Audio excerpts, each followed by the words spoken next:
ќе има правда и ќе има мир во оваа држава. Кога ќе престаните да ги спречувате судските власти да ја вршат својата работа. Ако некој во оваа држава има вистински интерес од спроведување на правото и правдата, ако некој во оваа држава има и личен, и партиски, и државен интерес, тоа се представниците на ВМРО ДПМН. Огромни се сомнежите, не само во оваа просторија, не само меѓу пратениците, меѓу сите македонски граѓани, за криминалот кој се случуваше изминатиот период. И тука не сакајќи да ја преудицирам и одлуката и сето она што се случувало. Само луѓе со самодоверба, оние кои знаат, кои веруваат дека такво нешто не се случило, би ја поддржале таа постапка и би сакале да има судска разрешница. Сите овде, почитувани колеги, сме дојдени за со своите активности да допринесеме барем малку. Едно камче да ставиме во мозаикот кој се вика доверба на сите граѓани во Република Македонија кон државните институции. И сето тоа никако, ама буквално никако, не можеме да го постигнеме со гаење на неосновани сомнежи, со дезинформации и со дискредитации кон државните институции во Република Македонија. Кои се трите наши основни функции? И како пратеници, и како собрание на Република Македонија. Законодавната, представничката и контролната. Никаде ја нема судската. Смешно е, дрско е, да се обидуваме да влегуваме во толкување на судски одлуки, да ги преудицираме нивните решенија. Однапред да се сомневаме во сето она што би можело да се случи и што би можело да се направи. Ние во овој момент зборуваме за еден наш колега и јас воопшто, ама апсолутно, не би сакал нештото да го зборувам на лична основа. Не сакам да зборувам и за меѓусебната почит и за вистинскиот меѓусебен наш однос. Меѓутоа, сето тоа треба да го тргнеме настрана.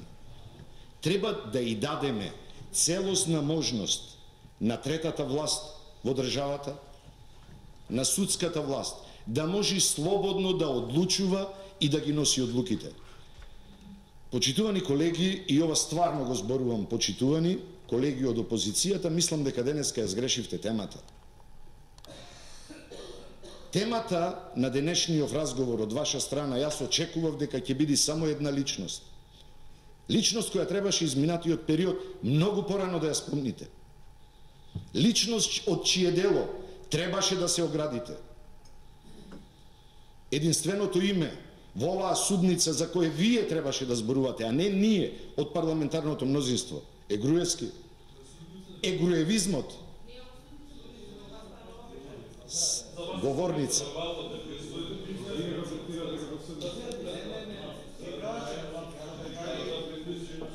Ако вие го третирате така, тогаш и лапсусот можете да го представите на таков начин. Ама тоа е ваше. Она што вие требаше да го направите прво и иницијално е оградување од груевизмот. Оградување од Груевски и сето она што се случуваше изминатиот период. Наместо тоа, вие очекувате денес во 4 сато некој од телевизискиот екран да ви мафни и да кажи дека ве поддржува. Не оградувајќи се од човекот кој ги направи најголемите злодела изминатиот период.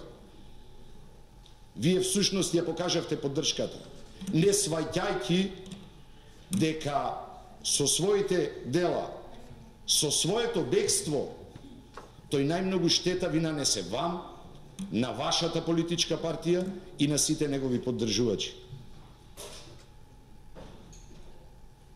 Штама е во просторијава. За Груевски треба да се зборува. Само со откажувањето од него. Зошто рецидивите на сето она, сите сомнежи кои вие ги спомнувате во овој момент, сето она што се зборува, всушност е поврзано со делот на неговото владење. И баш заради тоа, Убеден сум дека е исклучително е важно да се оградите од човекот што ве остави на цедило. Човекот со чија постапка ги предизвика сите понатамошни сомнежи во однесувањето на секој од нас, во човечкото однесување, во парламентарното однесување, како напратеници на секој од нас овде. Чим можеше тој тоа да го направи, може секој од нас. Тоа оградување беше потребно и само еден или една поранешна авторитет од вашата партија директно кажа и се огради. Ама тоа не е доволно. Сите заедно, буквално сите заедно, можеме да го постигнеме тоа, ама треба да почне од вас. Спомнат беше во денешните дискусии Робеспиер и Француската револуција. Колеги, револуционерната правда по начинот на ваше функционирање многу повеќе ме потсеќа на Жозеф Уше од тоа време, отколку на Робеспиер. И немојте да го спомнувате само заради неговата левичарска провиненција и сето она што го направи за време на Француската револуција. Денеска зборувавте и за некакви 2-3 милиони евра понудени пари за одлука за гласање, за амандманите во Уставот. Она што јас, почитуван колега, се сеќавам, а верувам дека и македонската јавност се изјавите на добар дел од вас вечерта пред гласањето за отворање на Уставот. Простете, уште ова реченица. Изнесени во говорот на колешката. Пред зградата на ВМРО, во која сите имаја кажано дека никој нема примено никаква непристојна понуда. Ако е така, користењето на оваа говорница за ширење на лаги и невистини е многу голем грев. Еве ја имате говорницата. Дајте лично оној кој примил таква понуда, нека ја кажи понудата и нека кажи од кого. Немој да зборувате, слушнавме еден пратеник кажа нешто такво. Сето тоа е само збунување на македонската јавност, ширење на невистини и буквално желба да се спречи работата на независна власт во Република Македонија, каква што е судската. Ви благодарам. Благодарам. Колега? Контрареплика, колешка? Повелете.